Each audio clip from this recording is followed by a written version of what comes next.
When the crash went down, I called up Noah's number for backup, but all I got was his grunt and some womanly moans. Noah sounded pissed, like, "Lori, what are you fussing about now?" Later on, even with everyone trying to save me, I didn't make it. But Noah just collapsed beside my body, looking pale and shaking. Can we rewind? To that day you told me you liked me. I bailed on him without a second thought. When I opened my eyes again, there stood the 18-year-old Noah Dalton, blushing as he spilled his feelings. Ding. Wiz Novel reminds you to hit the subscribe button at the bottom right to read the full story. I died in a nasty way, thrown meters by a car, all bloody and mangled. When Noah showed up, he saw Lori looking totally unlike her usual clean and pretty self, all messed up. He couldn't crack a smile. Outside, he couldn't believe I was gone and went nuts, pummeling the driver nearly to death. He wasn't the cool, collected guy anymore. He was ranting and raving at the docs, trying to help me outside the ER. My best friend, Elaine, couldn't handle the sadness and slapped him back to reality. "Noah, can't you let Lori rest in peace even after she's gone?" Noah seemed triggered, collapsing against the wall. Eventually, he staggered in and knelt by my body. "Lori." His eyes were red as he softly called my name, like he didn't want to wake someone up. "Don't freak me out. Be good. Wake up and look at me. Lori, I'm here. I'm late. It's my fault. Get up and yell at me, okay?" I couldn't wake up. I was dead, fully dead, watching all this from above. I didn't get why Noah looked so messed up now. When the accident happened, I used my last energy to call him. But he was busy with his new girl, and all I heard was his grunts and her moans. I pushed through the pain. "Noah, it hurts. It really hurts." There was a pause, then his annoyed voice came through. "Lori, what are you fussing about again?"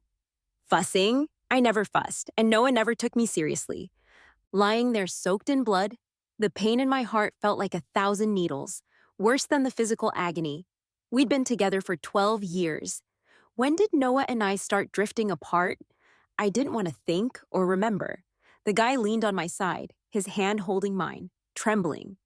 "I heard once that after you die, the whole world starts loving you." I used to doubt it, but now I do. Noah was saying sorry, admitting he was wrong, shedding tears. Finally, he pressed his cheek against my cold, stiff hand. "Lori." He choked up, his voice filled with grief. "Can we rewind? To the day you told me you liked me? Do you only realize you love someone after they're dead?" "We can't go back," my departing soul replied decisively. I thought I'd get reincarnated, but when I opened my eyes, there stood the 18-year-old Noah. I wasn't having it. Looking up, I interrupted the noisy jeers around and stepped back, shutting down his grand confession. In the private room, I said something that left everyone stunned. "Lori?" The 18-year-old Noah frowned, looking confused. I stepped out of the heart shape made with flower petals and calmly said, "I'm super busy, Noah. You know I don't have time for a relationship?" "No time?" His face went cold, and the 3 pages of love letters he'd written fell to the floor instantly. "Are you kidding me?" he asked, but I stayed silent. The spirited, proud, and stubborn 18-year-old Noah, with his young master's temper, was easily riled up. He said fine 3 times, tore up the letters, and glared at me like he was going to rip me apart with his eyes. This was Noah's first confession, planned out for over 2 weeks, but he was shut down instantly. This was his always clingy little follower, Lori. Everyone was whispering, and Noah finally kicked the nearby coffee table and stormed out, slamming the door. In the broken reflections, all I saw was the tender, immature face of an 18-year-old girl. I didn't reincarnate. I was reborn in the year Noah loved me the most, but the painful memories stayed. So, in this confession that confirmed our relationship and tangled things up, the 30-year-old me firmly went against my 18-year-old self's feelings. 18 was the roughest year of my life. My family went bankrupt, my dad ended up in jail, my mom fell from a building, and I, once a spoiled girl, got stuck in the mud, stripped of my fancy clothes, left with no family and huge debts. I became the most pitiful joke everyone avoided. I lay in bed, carefully recalling the past year. Suddenly, I heard my parents coming home. The old apartment we moved into didn't have the soundproofing of our previous big villa. I could hear their faint movements. "Lori's asleep. Let's keep it down so we don't wake her."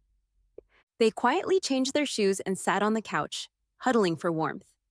After a while, I heard my mom's soft sobs. Paul, the company is still short on funds. What are we going to do? Today, they'd reached out to everyone they could, but no one was willing to invest or help. Betrayed by trusted partners, the sudden massive change left the Kallman family business on the edge of collapse. My dad looked decades older in an instant.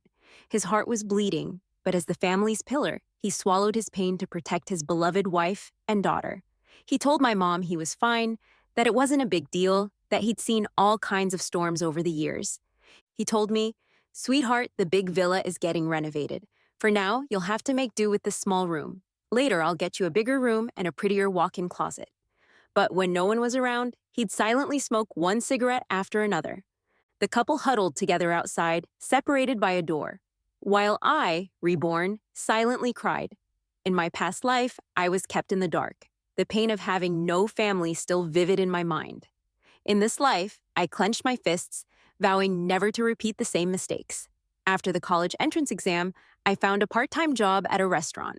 In my past life, I never noticed the struggles at home. When I first confirmed my relationship with my crush, I still thought I was a young lady traveling the world with Noah during summer break. In this life, while working hard at the restaurant and saving money, I felt more grounded than ever. Maybe bad karma is always so intense. One day while serving drinks and dishes, I heard someone shout, "Lori!" When my name was called out, the lively atmosphere in the private room went silent instantly. At the far end, a young guy in a black hoodie and a baseball cap, who'd been snoozing, fluttered his eyelashes. His lazy fingers on the sofa also twitched without him realizing. This was the first time I saw Noah since I shut him down. He slightly lowered his chin, his facial lines more defined, his eyelids drooping lazily. He woke up, glanced at me, and then looked away again. Noah didn't say a word, and no one dared to speak. I pressed my lips together, about to leave, but then I heard him say hoarsely, "What happened to your hand?" My right hand was still burning from a burn I got while serving a dish. I didn't answer his question, just kept introducing the dishes one by one. Squirrel fish, jade shrimp, braised shark fin, kung pao chicken. Only my voice filled the room. After introducing the dishes, I smiled politely and said, "Please enjoy." Then I gently closed the door to the private room. A fallen phoenix isn't as good as a chicken. Once a famous girl, now serving tea and water to them.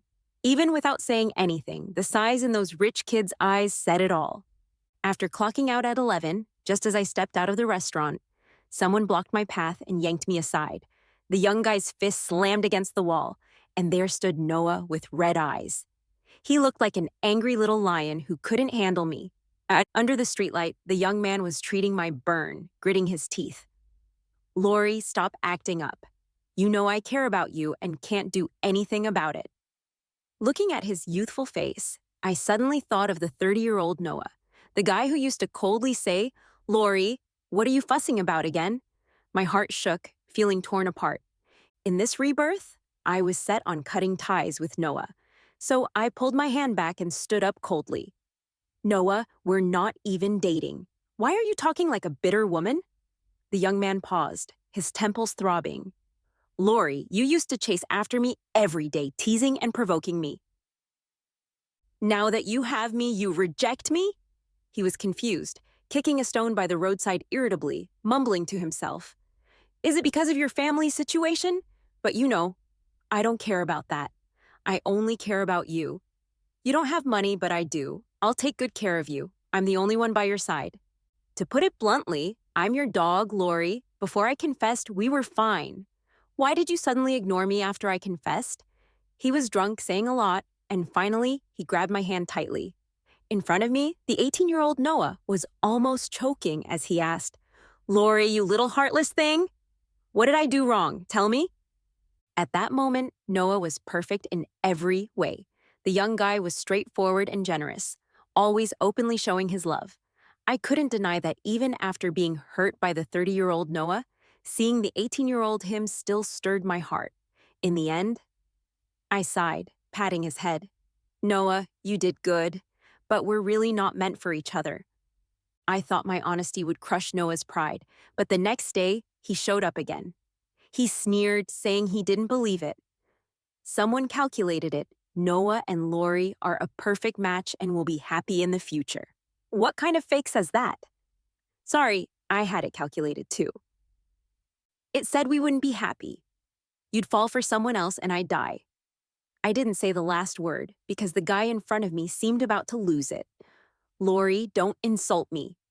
Noah's face turned red with anger, gritting his teeth as he moved closer. Chastity is a man's best dowry. I won't fall for anyone else. You're enough for me to pamper. Yes, yes. But the 30-year-old Noah completely forgot this principle. The more I thought about it, the more annoyed I got, telling him to leave. Noah looked terrible, but wouldn't budge. For days, he waited for me at the restaurant door after work. At first, I'd chase him away, but later I realized he looked good, and having him at the door attracted customers. So I didn't bother. After the early shift, he drove his Bentley in front of me, raising his chin, acting proud. Lori, get in the car. I'll take you home on my way. His place and mine were in opposite directions, over 10 kilometers apart. How could Noah say it was on his way? I ignored him. When the bus arrived, I got on. He hurriedly got out of his car and squeezed in with me. The bus was packed like sardines, mixed with an indescribable sweat smell. Noah was obsessed with cleanliness and clearly frowned. I did it on purpose, he thought, hoping I'd back off and get off the bus. But the guy firmly held me in a spacious spot, the fresh scent of his clothes filling my nose. Next to my ear, Noah was cursing someone. Idiot, can you stand properly? Why squeeze? If you don't want your hand, you can cut it off. The guy who'd touched my thigh turned pale instantly. The 18-year-old Noah was pretty wild. He'd break rules for me time and again. In my past life, he'd shove someone's head into a toilet if they called me a bitch. He'd race cars at high speeds on mountaintops, and at the finish line, he'd shout my name proudly into the camera. He'd manage his bad temper for me, and even surrounded by many, he'd only bow to me. My thoughts wandered. After getting out of the car, Noah was hitting the thug who touched my thigh in the car. It wasn't until my tears fell onto his hand that he seemed to come to his senses, his Adam's apple bobbing as he gently wiped away my tears. Why are you crying? He cupped the back of my head, pressing his forehead to mine. I kept crying, and he suddenly deflated, looking lost, no longer showing any hint of his usual coldness. Lori, I won't hit anymore. Please don't cry. It's my fault. Noah hugged me close, soothing me in a gentle voice. Cry, baby. Stop crying. You're breaking my heart. It was the 18-year-old him who told me not to cry, and the 30-year-old him who made me cry all the time. Time seemed to change a lot. I cried enough, as if shedding all the tears of my 30-year-old self again. When I looked up, I couldn't help it, and slapped him across the face. Who would have thought this awesome guy in front of me would turn into a heartless jerk 12 years later? Probably the first time in Noah's proud 18 years he got slapped. He instinctively darkened his eyes, looked up at me, but then smirked playfully. Go ahead, hit me. Once you're happy, don't be mad at me anymore. That day, Noah was the one who took me home. Before he left, his eyes were bright, but he acted casual and nonchalant. Lori, I have a race at South Mountain tomorrow. You're coming to watch, right? I wouldn't. The race was at 6, and by 8 when it ended, I was still home. Noah sent me lots of messages, but I didn't reply. The young guy's heart suddenly turned gloomy. That night, it poured heavily. At 10:30, I lay in bed, listening to the thunder and rain, when another message from Noah came. Lori, I'm downstairs at your place. I looked through the torn window paper and saw a figure standing below. The bone-chilling early autumn rain soaked him, yet he seemed unaware. Noah kept sending messages. If you don't come down, I'll keep waiting. Go ahead and wait. After all, my 30-year-old self had waited for him plenty of times. What a fool, I cursed, biting my lip as I watched the time pass for an hour. Suddenly, something heavy fell downstairs, and my heart raced. I quickly grabbed my rain gear and rushed down amid my parents' exclamations. Well, what's done is done. No need to torment the 18-year-old Noah for the 30-year-old's mistakes.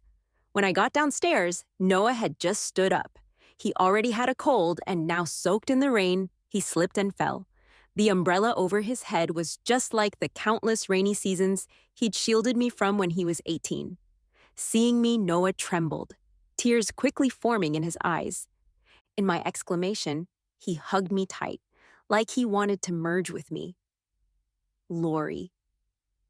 My brow twitched, a familiar yet long-lost feeling washed over me. The usually clear and bright eyes in front of me were now foggy and unclear. His voice was hoarse and obsessive.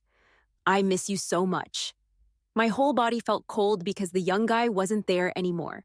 The Noah in front of me didn't love me. This was the 30-year-old Noah. The umbrella hit the ground, and I was pressed into his chest, my face turning pale. Lori, I finally came back to this day. I'm so happy you're still okay. We can start over. And Noah held back his joy, wanting to kiss my cheek gently, but I slapped him away. My hand went numb from the shock, but I felt incredibly relieved. Noah, don't be a jerk. His face darkened, and he grabbed my chin, kissing me hard. This was the 30-year-old Noah, who had been domineering and overbearing for so long, never showing weakness. I bit down hard, and the taste of blood quickly filled my mouth. Pain and suffering intertwined, sending chills through my heart. Lori? In the end, Noah closed his eyes bitterly. It's my fault. That day when I came home, I had a nightmare. I dreamed of turning 30. Noah was leaning against a car, with a charming girl beside him, acting coy. The way they looked at each other, the restraint and tenderness in his eyes. 12 years, just one look, and I knew Noah and I were drifting apart. The next day, Noah got up early. This guy who always stayed calm even during billion-dollar deals, now looked like a young boy in love for the first time, clumsily choosing the suit that fit him best, applying hair gel, even spraying cologne, nervously waiting at the door for his girl. Then, with full anticipation, he handed over the breakfast he'd queued for an hour to buy. Lori, this is your fave breakfast. That was in the past. I stepped back coldly. I don't like it anymore. Noah's smile froze. You don't like this breakfast anymore. I can get it somewhere else tomorrow. Noah, stop playing dumb. Having caught a cold from being in the rain with him yesterday, my head was throbbing, and I impatiently waved my hand to stop him. If you really want me to be okay, then don't show up in front of me again. I didn't know what was up with him. I might have had some patience for the 18-year-old Noah, but for the 30-year-old, I was only left with disgust. Noah's passion was doused with cold water. After a moment of silence, he almost pleaded earnestly. Lori, everyone makes mistakes. You have to give me a chance. A chance? I had given him chances, but they all vanished during those countless nights he didn't come home. Noah was dead set on asking for a chance. He bought the restaurant where I worked, spending money to buy my working hours. The guy who used to always claim to be busy now turned into a persistent shadow behind me. I went from being indifferent to completely heartless. Whatever Noah bought for me, I turned around and sold it brand new, shutting him out without mercy. At the beginning of August, my best friend Elaine Benson came back early.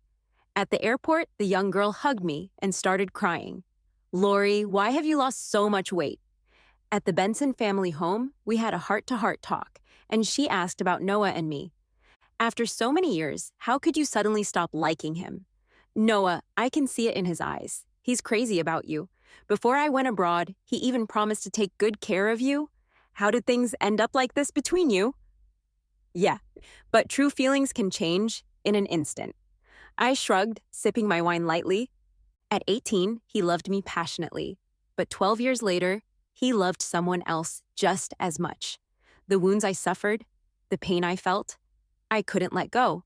Coming to the Benson house this time, I had a serious matter to handle. I remembered that this year, a financial storm caused the stock market to tank, heavily affecting many top companies. The Kallman family business completely collapsed during this sudden crisis.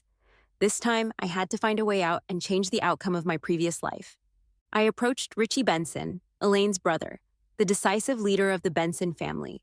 I needed to convince him to acquire the King family's Southwest textile factory and buy some stocks that would bounce back from this crisis.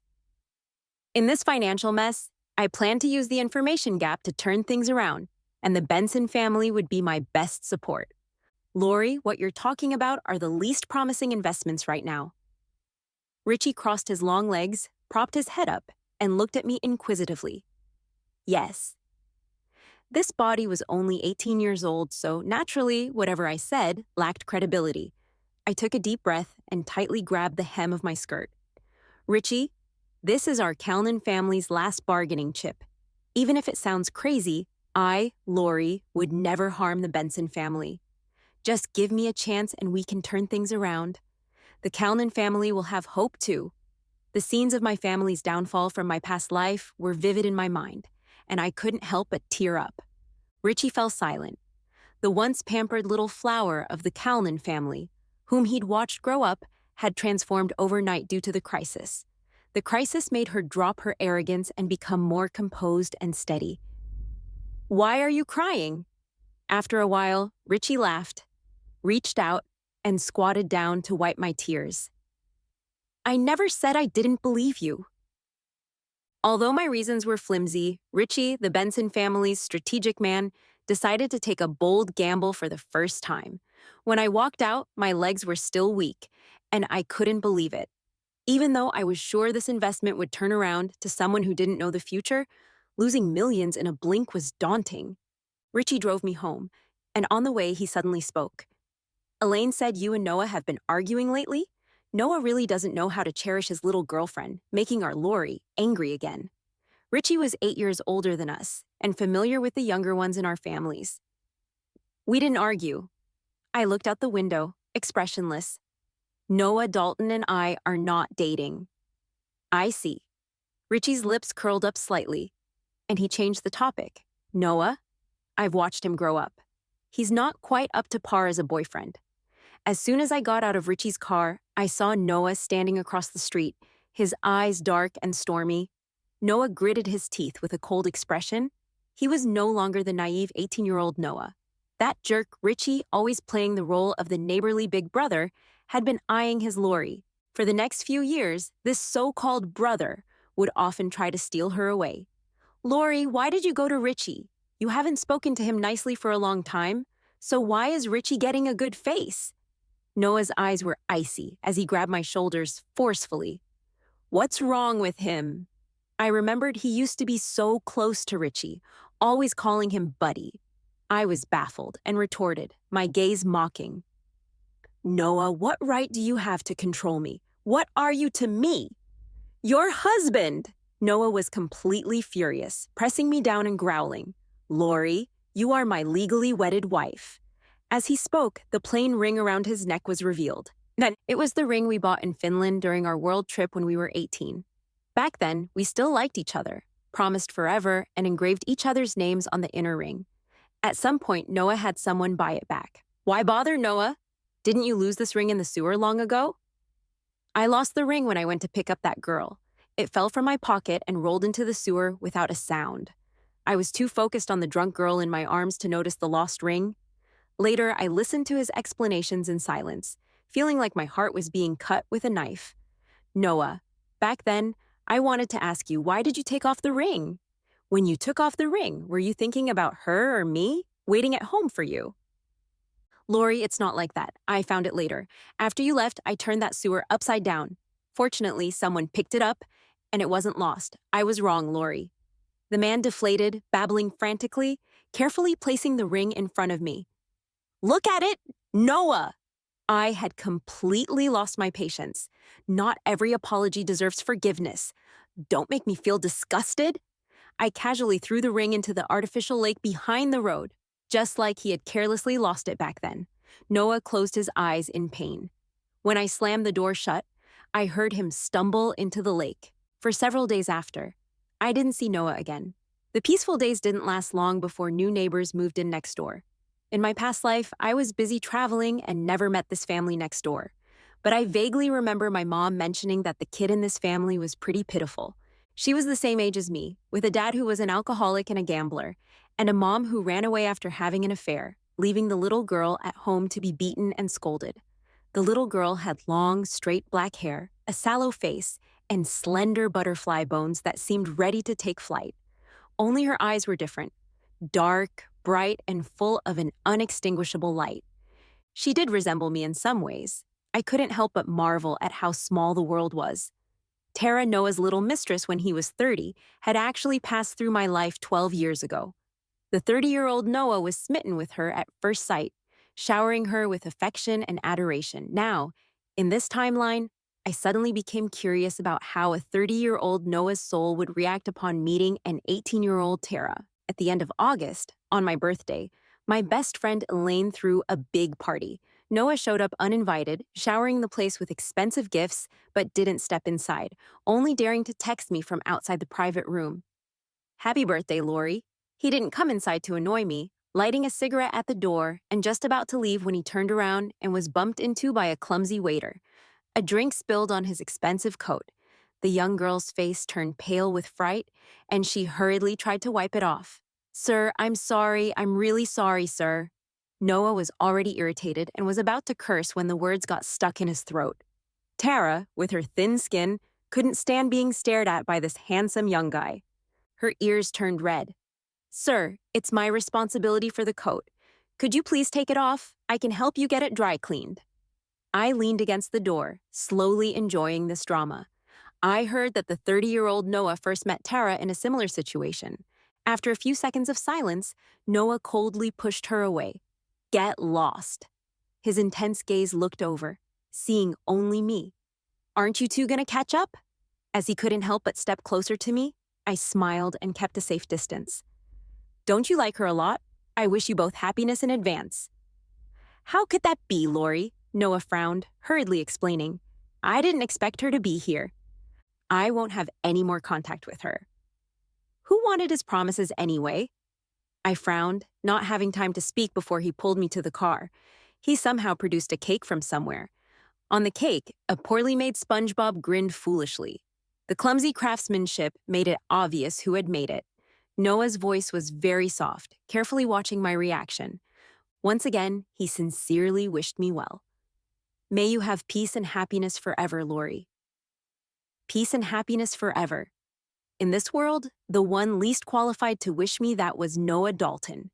The fear of death from my previous life swept over me again. When I opened my eyes again, the cake had already been heartlessly knocked to the ground. I immediately issued an eviction order. "Get out!"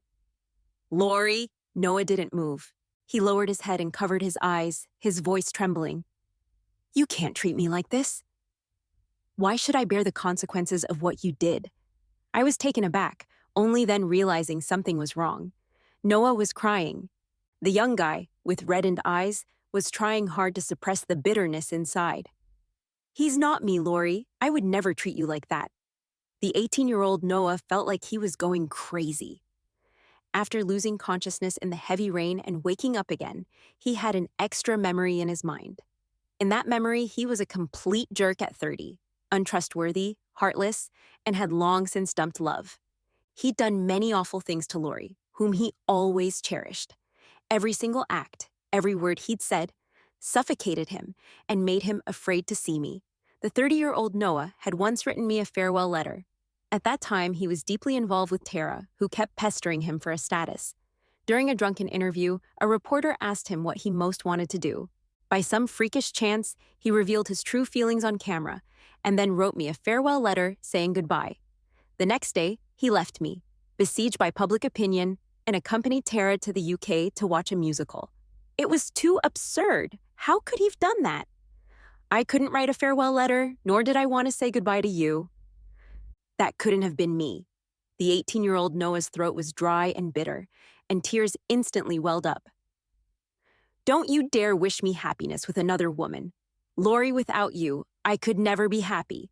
On the bustling street, it was Noah holding me and crying. The young guy's heart felt like a piece had been gouged out, the pain making his tears fall. This was the second time I'd seen Noah cry. The first time was in my past life, after my mom jumped off a building, and I, emotionally shattered, developed depression and hurt myself.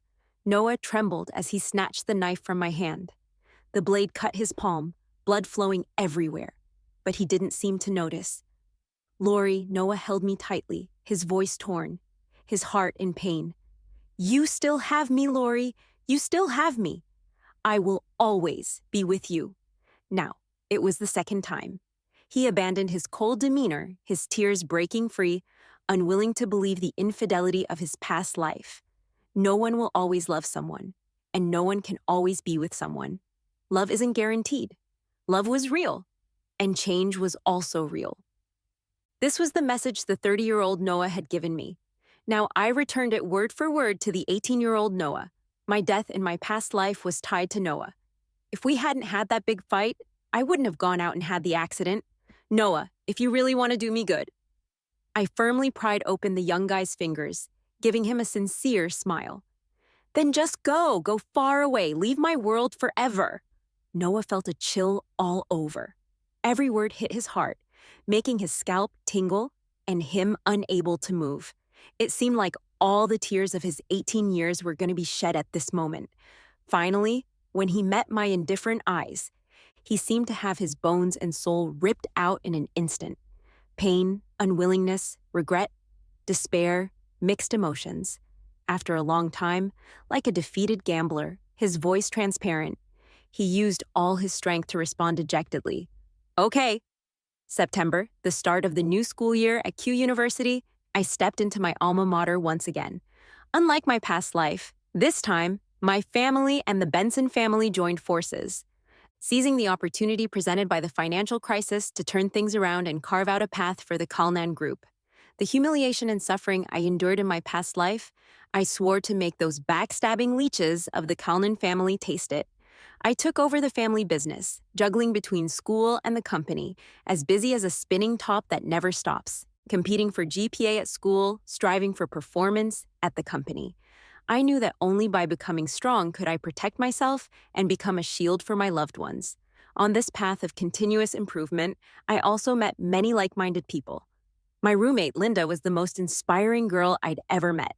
Coming from a poor, mountainous area with 5 kids in her family, she defied the odds of a male preference upbringing and turned a bad hand into a winning one. She topped the college entrance exams and got into Q University. During an interview, when asked about her motto, the little girl was still planting rice in the fields, reciting famous quotes. Unyielding in the face of wind and rain, cleanse my clothes and feet, and open my heart.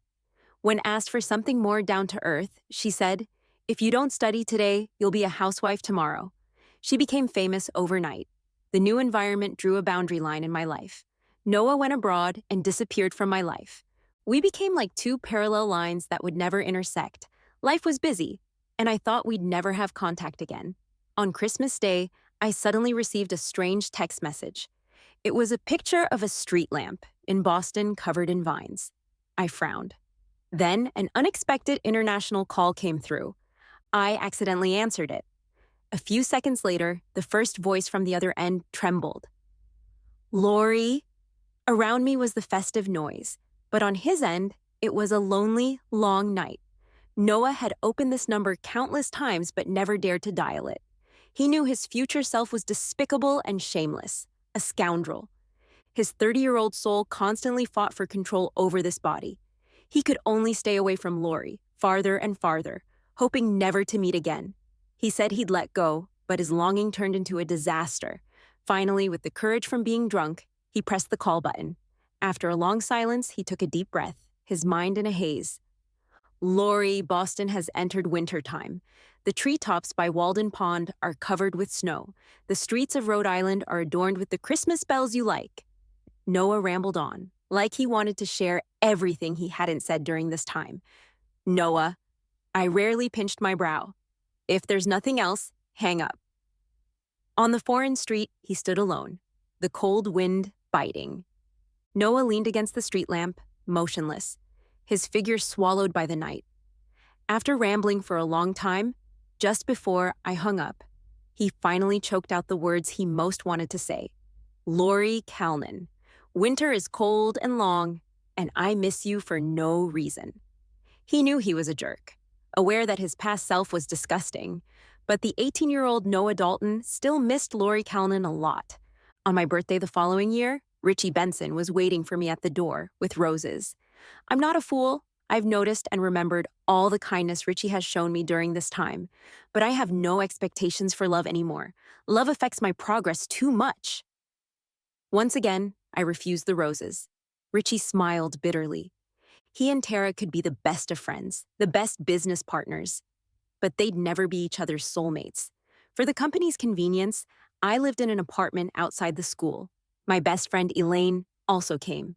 When she entered, she found a pair of rings on the mailbox. Under the light, Elaine saw the engraving inside the rings. Noah and Lori. She was stunned and suddenly remembered someone who hadn't been mentioned for a long time. Noah? Isn't he abroad? Is he back? Whether he returned or not, it had little to do with me. Rings no longer mattered to me. With love, you can cross mountains and seas.